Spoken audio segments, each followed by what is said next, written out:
అంగన్వాడీ నియామకాల్లో ఇంటర్వ్యూల విధానంపై బీఆర్ఎస్ మహిళా నాయకులు చేస్తున్న అసత్య ప్రచారంపై కాంగ్రెస్ సీనియర్ నేత ఇందిరా శోభన్ తీవ్ర స్థాయిలో ధ్వజమెత్తారు.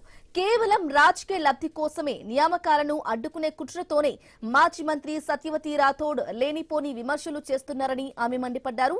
మంత్రి సీతక్కకు ప్రజల్లో వస్తున్న ఆదరణను తట్టుకోలేక అక్కసుతో నిరాధారమైన ఆరోపణలు చేయడం సిగ్గుచేటన్నారు. మరోసారి సీతక్కపై ఇష్టానుసారంగా మాట్లాడితే తగిన బుద్ధి చెప్తామని హెచ్చరించారు.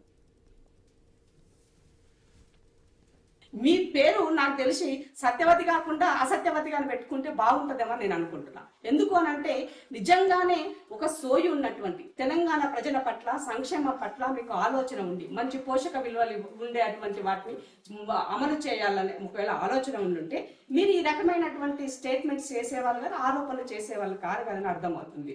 నీకు నిజంగానే సీతక్కకున్నంత డిగ్రీలు ఉన్నాయా? సీతక్కకున్నంత ప్రజలతో ఉన్నటువంటి మమేకం ఉందా? సీతక్కలో ఉన్నటువంటి పనితనం మీలో ఉన్నదా? పనితనం ఉంటే మరి ఇట్లా మాట్లాడే వాళ్ళు కాదు.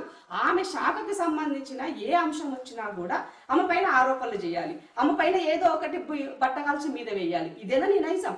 ఒక మహిళగా ఇంకొక ఆదివాసీ బిడ్డ మంత్రిగా ఉంటే ఎందుకమ్మా ఓర్చుకోలేకపోతున్నావు? ప్రతి విషయానికి